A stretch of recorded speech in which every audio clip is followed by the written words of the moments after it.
खबर अब सिर्फ स्टूडियो तक सीमित नहीं होगी।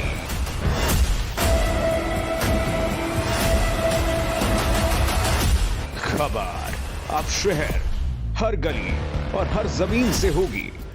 अब देश देखेगा सबसे तेज, सबसे बड़ा नेटवर्क।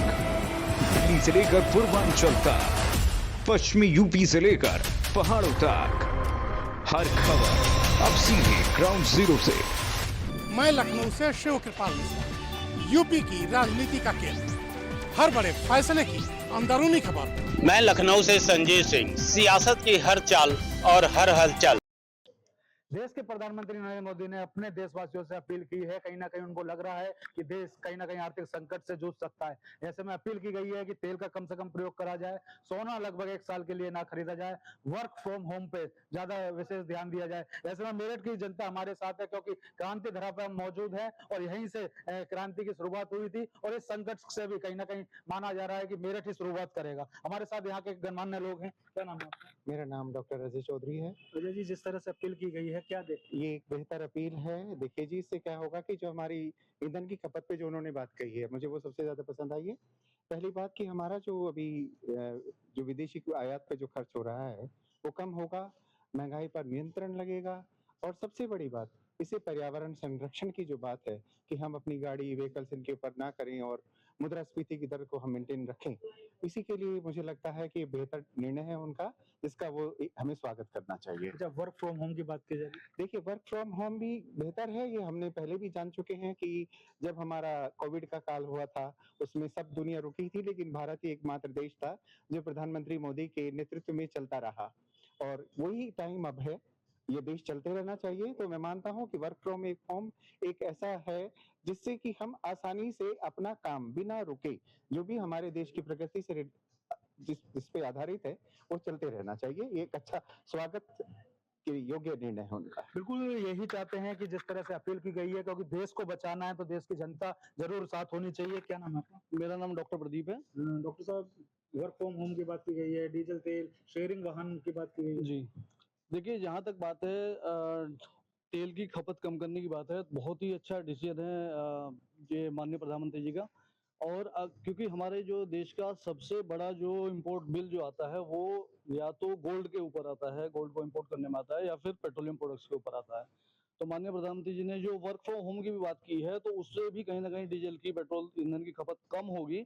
और मेरठ तो इस मामले में जो है भाग्यशाली इसलिए है कि मेरठ में जो है वो रैपिड और मेरठ मेट्रो की शुरुआत जो है वो आदरणीय प्रधानमंत्री जी ने की है।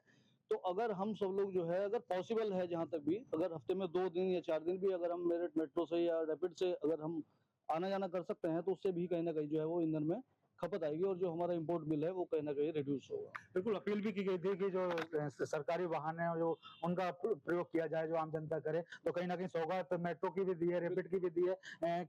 क्या सोचते हैं इसमें? देखिए, मोदी जी एक लीडर हैं। लीडर का मतलब है लीडिंग फ्रॉम द फ्रंट्स। वो स्वयं इस चीज का एग्जाम्पल सेट कर रहे हैं कि हमें कैसे करना है। वर्क फ्रॉम होम 5-6 साल पुराना कंसेप्ट है, जब कोरोना हुआ तो जो हुआ। और उसका सबसे बड़ा एडवांटेज ये है कि जो आदमी आने जाने में, सपोज एक आदमी नोएडा से गुड़गांव तक जा रहा है, 2-2.5 घंटे जाने में, 2-2.5 घंटे आने में, 5 घंटे तो वेस्ट हो गए, जाके थक जाता है, हरासमेंट होता है। वो 5 घंटे वो अपनी फैमिली के लिए लगा सकता है, अपने जो दूसरे काम है उनको सबको कर सकता है, प्लस साथ में सपोज वो व्हीकल से जा रहा है, व्हीकल का मेंटेनेंस, उसका फ्यूल, मींस इसका एक परक्यूशन इफेक्ट पड़ेगा। परक्यूशन मींस बहुत दिशाओं में इसका असर पड़ेगा।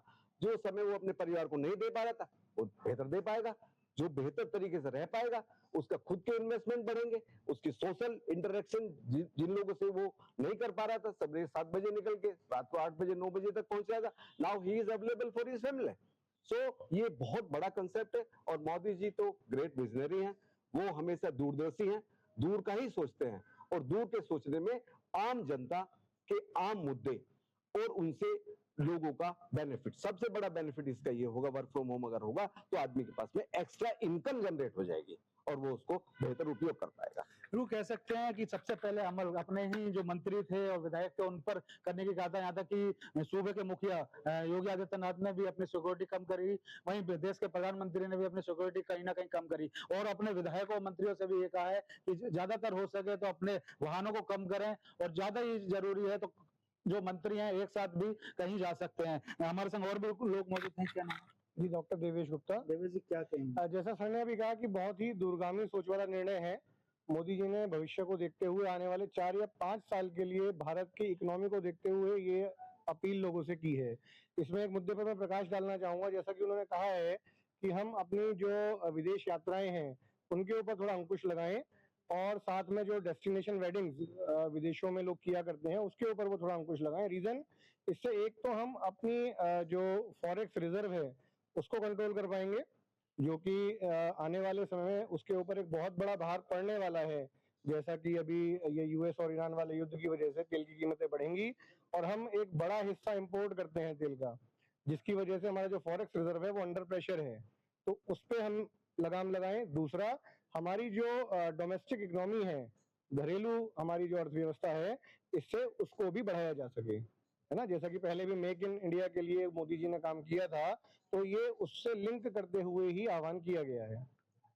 और भी हमारे साथ हैं। मेरा नाम प्रशांत गुप्ता है। जी प्रशांत। देखिए, इसमें मैं कहना चाहूंगा, जैसे सोने हम लोग हमारे घरों में भी महिलाओं की पहली पसंद होता है सोना।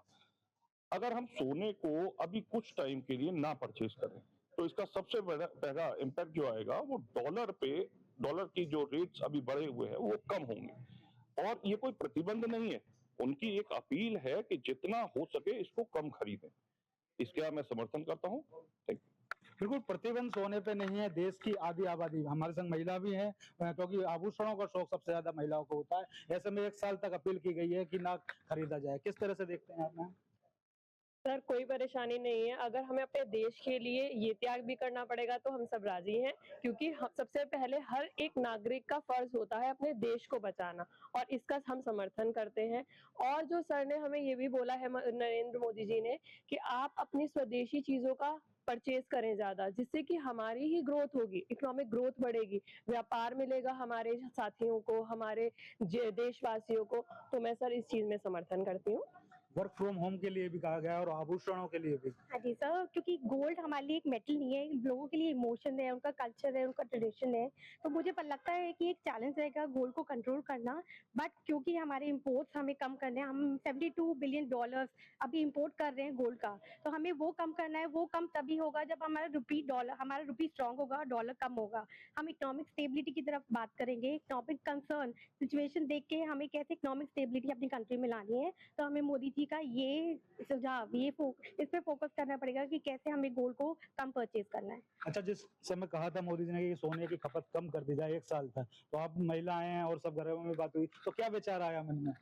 नहीं, डिफिकल्ट है, दैट व्हाट आई सेड कि चैलेंजिंग रहेगा, बट हाँ, हमें देश को पहले आगे लाना है। पहले नेशन है हमारा, फिर हमारे अपनी पर्सनल लग्जरी है। लग्जरी रहेगा थोड़े टाइम, अगर हम देश के सपोर्ट में रहेंगे, देश को कम हेल्प करेंगे कि हम गोल्ड ना परचेज करें, तो वो रुपी को स्ट्रॉन्ग करेगा।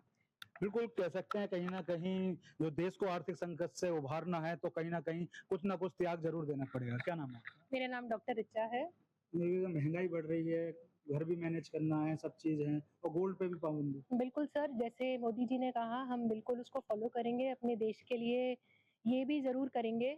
और गोल्ड अगर नहीं भी लिया 1 साल तो कोई बात नहीं, इस पे जैसे कि सर ने बोला भी था कि इस पे पाबंदी नहीं है, ये केवल कुछ समय के लिए एक समय है, एक पीरियड है जो निकल जाएगा। उसके बाद फिर चीजें वापस वैसे ही रिवाइव करेंगी और फिर हम लोग फिर वापस गोल्ड भी परचेज करेंगे और फिर वैसे ही जीवन शैली फिर वापस लौटेगी जैसे कि पहले था। खाने पीने की चीजें भी महंगी होंगी, जैसे जैसे डीजल महंगा होगा तो ट्रांसपोर्ट के भी पैसे बढ़ते हैं, तो घर का कैसे चलाएंगे? बिल्कुल सर, घर के लिए देखिए, हमारा स्वास्थ्य जो है वो हमारी रसोई से शुरू होता है। तो तेल की खपत कम होगी, तो अगर तेल में खपत कम करेंगे तो ऑब्वियसली हमारा जो स्वास्थ्य है वो भी बेटर होगा। तो उनका जो ये विचार है, उनकी जो ये शैली है, इसको आगे बढ़ाएंगे। और तेल की खपत हम घर में, हम गृहिणी जो हैं, हम लोग कम करेंगे। जैसे कहीं घूमने जाते हैं क्योंकि छुट्टियां पड़ने वाली हैं बच्चों को लेकर, फिर डीजल की जरूरत पड़ेगी तो प्राइवेट वाहनों का प्रयोग करेंगे। सर अभी तो घूमने के प्लान्स जो हैं उन पे भी कहीं न कहीं हम लोगों ने रोक दिया है। कहीं घूमने के प्लान्स थे, इस बार तो अब्रॉड जाने का प्लान था, लेकिन सर के उसको फ़ॉलो कर रहे हैं। अभी हमने खुद इस बार प्लान्स ड्रॉप करे हैं, ना ही तो विदेश यात्रा कर रहे हैं इसीलिए, और अभी इंडिया में भी ट्रैवल करने का थोड़ा-सा कुछ टाइम के लिए रोका है। बच्चों को समझाएँगे, बच्चों को अगर हम नहीं समझाएँगे तो बच्चे कैसे समझेंगे? उनको भी इसी पाथवे पे लेकर आना है बच्चों को भी, और ऑब्वियसली इसको फ़ॉलो करना है, बिल्कुल। बिल्कुल, बहुत अच्छी बात करी कि देश के साथ होना ज़रूरी है, क्योंकि जिस तरह से अपील की गई है, तो आने वाले दौर में हो सकता है कि कहीं न कहीं कोई संकट आए, पर सरकार का वादा है कि उस संकट से भी, जिस तरह कोरोना से लोगों को बचाया था, इस तरह सरकार कहीं न कहीं प्रयास कर रही है कि यहाँ के लोग कहीं न कहीं जो अपील की गई है, उसको मान रहे हैं। क्या नाम है? मेरा नाम चिराग त्रेहान है। चिराग जी। जी, जिस तरह से कहा गया है, देखा जा रहा है, देश संकट की ओर जा रहा है, क्योंकि युद्ध चल रहे हैं खाड़ी देशों में, उसको लेकर अपील की गई है। हाँ, मैंने सुना है मोदी जी ने बताया कि ये 7 सूत्र उन्होंने दिए कि आप ये करिए, आपको गोल्ड कम से कम लेना है क्योंकि और पेट्रोल डीजल को बचाइए क्योंकि 85% जो है हम इंपोर्ट करते हैं टोटल अपने जितनी रिक्वायरमेंट है उसका, और हमारे पास रिजर्व है अभी लेकिन उसके पास 60 दिन का, लेकिन फिर भी उन्होंने कहा है कि जितना कम से कम आप इस्तेमाल करोगे उतना आपके लिए बढ़िया रहेगा। प्लस उन्होंने कहा कि आप स्वदेशी प्रोडक्ट को अपनाइए, आप जो लोकल यहाँ पे लोग बना रहे हैं, लोकल ब्रांड है, मेड इन इंडिया है, उनको इस्तेमाल करिए, ना कि विदेशियों को, क्योंकि अगर आप विदेशी ब्रांड को यूज करते हो तो सारा पैसा हमारे देश से दूसरे देश में चला जाता है। अगर हम अपने देश के बने हुए प्रोडक्ट को यूज करेंगे तो हमारा ये फायदा होगा कि हमारा पैसा हमारे देश में रहेगा, जिससे हमारी इकोनॉमी स्ट्रांग बनेगी। विदेश यात्रा पे भी कहीं न कहीं अंकुश लगाया है, क्योंकि 1 साल तक ना करें। हाँ, बिल्कुल विदेश यात्रा पे अंकुश लगाया। उन्होंने कहा है कि बिल्कुल अगर ज़रूरी हो आपका जाना तो आप जाएँ, अगर नहीं है ज़रूरी, आप घूमने के पर्पज़ से जा रहे हैं तो आप अपने देश में घूमें। हमारे देश में बहुत सुंदर-सुंदर जगहें हैं, जैसे केरला है, अरुणाचल प्रदेश है, मिज़ोरम है, चेरापूंजी है, वहाँ पर जाएँ, वो इतना सुंदर है। वहाँ पर जाकर आपका फ़ायदा ये होगा कि आप अपने देश में घूमेंगे और हमारी जो करेंसी है, वो हमारे देश में ही रहेगी, वो बाहर नहीं जाएगी।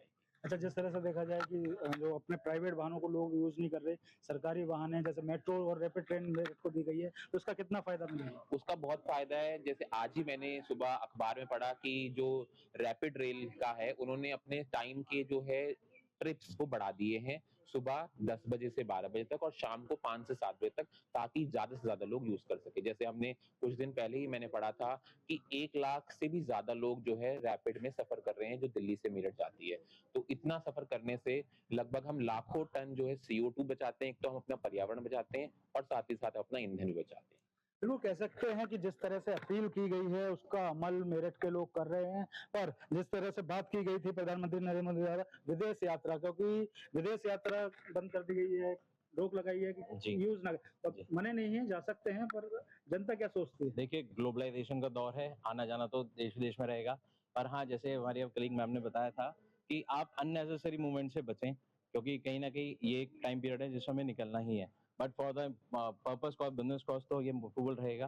तो मैं रिक्वेस्ट करूँगा सिटीज़न से कि पहले वो स्पीच को डिवाइड करके सोच के समझे कि उन्होंने मना क्यों करा है और किस कंसर्न से मना करा है और उन्होंने उसके पीछे का बेसिक पर्पज़ क्या है। अगर आप ये सोचेंगे कि वो मना कर रहे हैं क्योंकि नेगेटिविटी भी मार्केट से आती है, तो मीडिया के थ्रू मैं भी ये कहना चाहूँगा, जो मोदी जी ने कहा है कि आप अननेसेसरी ट्रैवलिंग से बचें, चाहे वो अब्रॉड की हो या इंडिया की भी हो। जैसे मेट्रोज़ का इस्तेमाल हो रहा है, तो मेट्रोज़ का इस्तेमाल करने की कोशिश करें। आप अननेसेसरी ट्रैवलिंग से बचने की कोशिश करेंगे तो देश का ही फ़ायदा होगा, आपको भी अपनी फैमिली के साथ टाइम स्पेंड करने का मौका मिलेगा और एक ओवरऑल हो सकता है ग्लोबल इकोनॉमी के कंसर्न से जुड़ करके दोबारा से इंडिया में आप वो यूनिटी देखें और इंडिया में बिज़नेस की अपॉर्चुनिटी भी पैदा हो सके। जैसे नरेंद्र मोदी जी ने बोला था कि भैया मेक इन इंडिया को आप करें प्रमोशन, तो हो सकता है business opportunity make in India से भी जुड़ कर के आए। जैसे इंडियन फर्टिलाइजर्स की हम बात करते हैं, अब काऊ डंग और यूरिन का भी इस्तेमाल होने लगा है फर्टिलाइजर्स के प्रमोशन के लिए। तो 20% ऑफ द कैंसर और आपके बॉडी के जो बायोमेट्रिक इश्यूज हैं, वो आपके होते हैं कैंसर से, जो कि आपके खादी प्रोडक्ट से आता है। तो इंडिया में कहीं न कहीं हम उन फर्टिलाइजर्स को जो बाहर से आते थे, इंडिया में बनाने की कोशिश की जाएगी। मटके का इस्तेमाल जैसे होता था, तो हो सकता है इन चीज़ों के सर इंडिया में और अलग तरीके की अपॉर्चुनिटीज़ पैदा हो और जो हमारे बिज़नेस को प्रमोशन करे, जो कि आई गेस अल्टीमेट गोल हर एक कंट्री का अचीव करने का होता भी है। अगर हम यूएसए ऐसी मेन पावर का बात कर रहे हो, चाइना का, तो हम हो सकता है आने वाले कुछ साल में इंडिया को भी थर्ड मेन पावर के तौर पे देखें बेस्ड ऑन आवर फर्टिलाइजर्स की यूसेज पर। बिल्कुल मैम, जैसे पेट्रोल डीजल के दाम बढ़े हैं तो ट्रांसपोर्ट भी महंगा होगा और ऐसे में रसोई का बजट बिगड़ेगा। देश का साथ देंगे या किस तरह से करेंगे? देश का साथ देंगे, देश के लिए तो हम कुछ भी करेंगे, जहाँ हम ज़्यादा यूज़ कर सकते हैं, उसका हाफ यूज़ करेंगे और ऑयली चीज़ें वैसे भी ज्यादा खाने से तबीयत ही खराब होती है, तो मोदी जी के फेवर में ही है हम तो हमेशा। सर क्या कहेंगे एक बार? एक बहुत ही पुराना प्रोवर्ब है, if nation survives then who dies and if nation dies then who survives. अगर राष्ट्र ही नहीं होगा तो बचेगा क्या? कमी पेट ही तो भरना है, शुद्ध से पेट भरेंगे अभी। और संकट काल है, संकट काल किसी मोदी जी ने या अमित शाह जी ने या भारत सरकार ने या भारतवासियों ने नहीं दिया है। वैश्विक संकट है, वर्ल्ड का यूनिवर्सल संकट है। इसमें हमें स्वयं को सुरक्षित करना है। जो हमारे अपने भाई हैं, जो लोग डाउन ट्रोडन हैं, जो शोषित वंचित हैं, उन लोगों के लिए हमें इसमें सहयोग करना ही पड़ेगा और हमें करना ही चाहिए। बिकॉज अभी ये it is a nation call. Modi ji जो बोल रहे हैं वो स्वयं के लिए नहीं बोल रहे हैं, वो राष्ट्र के लिए बोल रहे हैं कि राष्ट्र अगर जीवित रहेगा, राष्ट्र अगर समृद्ध रहेगा, राष्ट्र आत्मनिर्भर रहेगा, तो हम सभी उसका फायदा लेंगे। देखिए पूरे वर्ल्ड पे असर पड़ा है इसका, है ना। तो हिंदुस्तान की बात देखी जाए और देशों में देखी जाए, महंगाई वहां ज्यादा है, यहाँ तो अभी अंकुश है। क्या कहेंगे? मुझे ऐसा प्रतीत होता है कि देश बहुत ही सुरक्षित हाथों में है, बहुत ही कैटेगरिकली, बहुत ही क्रमबद्ध तरीके से निर्णय लिए जा रहे हैं और जनहित में लिए जा रहे हैं। इसमें कोई इफेंट बट नहीं है। और दूसरी बात यह है, जो एक फैक्ट है, मोदी है तो मुमकिन है। बिल्कुल कह सकते हैं कि अपील पे अमल होता नजर आ रहा है। देखिए इसमें मैं एक बिंदु और यहाँ पर प्रकाश में आपके लाना चाहूंगा। भारत की जो अर्थव्यवस्था है, सदियों से माना गया है कि वो बचत आधारित रही है।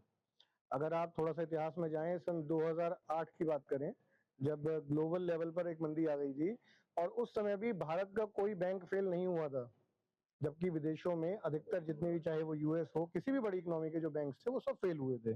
उसके पीछे जो एक प्रमुख कारण था वो था हमारी जनता में बचत की आदत होना।